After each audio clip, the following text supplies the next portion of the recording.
প্রিয় বন্ধুরা, আজ আমরা একটি গুরুত্বপূর্ণ প্রশ্নের উত্তর খুঁজব। কেন আমাদের কাছে টাকা আসে না? অনেকেই দিনরাত কাজ করে, কিন্তু মানসিক শান্তি ও অর্থনৈতিক সাফল্য তাদের আকৃষ্ট করে না।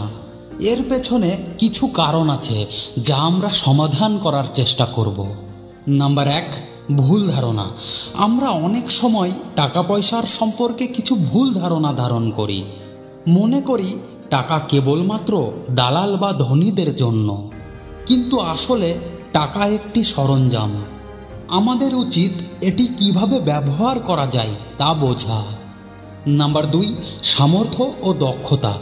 বহু মানুষ জানে না কেন তারা ভালো আয় করতে পারছে না। সাধারণত এটি দক্ষতার অভাব কিংবা স্ব-আস্থা কম থাকার কারণে হয়।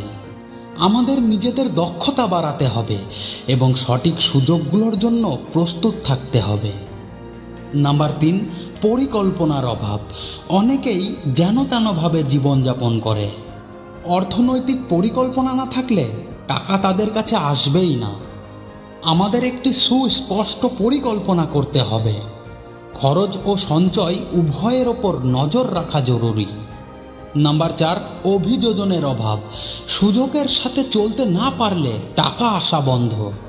প্রযুক্তির উন্নয়ন এবং নতুন সুযোগগুলো সম্পর্কে আপডেট থাকতে হবে। নাম্বার 5, মানসিক বাধা। আমাদের মনে নেতিবাচক চিন্তা থাকতে পারে যা আমাদের সফল হতে বাধা দেয়। আমি এটা করতে পারবো না, টাকা পাবো না, এই চিন্তা আমাদের প্রায় পিছনে টেনে ধরে। এইগুলো কিভাবে পরিবর্তন করবে? নিজের প্রতি বিশ্বাস রাখো। তোমার যা রয়েছে তাতেই সন্তুষ্ট হও এবং নিজেকে প্রমাণ করো। শেখা অব্যাহত রাখো, নতুন দক্ষতা শিখতে থাকো। বই পড়ো, কোর্স করো, নেটওয়ার্ক তৈরি করো। উদ্যোক্তা হতে চেষ্টা করো এবং তুমিও নতুন কিছু তৈরি করো। সঠিক পরিকল্পনা করো। তোমার মাসিক আয় ব্যয়ের একটি প্ল্যান তৈরি করো। সঞ্চয়ের জন্য একটি নির্দিষ্ট অংশ ঠিক করো। প্রতিদিন কিছু সময় পজিটিভ ভাবনা ও অভ্যাসের জন্য বরাদ্দ করো। এটি মনকে শক্তিশালী করে। প্রিয় বন্ধু, মনে রাখবে, টাকা তোমার ওপর নির্ভরশীল নয়, বরং তুমি টাকা আনার জন্য প্রস্তুত থাকলে তা আসবে।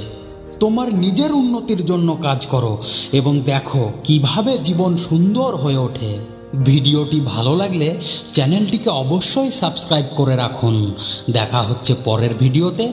ততক্ষণ সুস্থ থাকুন, ভালো থাকুন। ধন্যবাদ।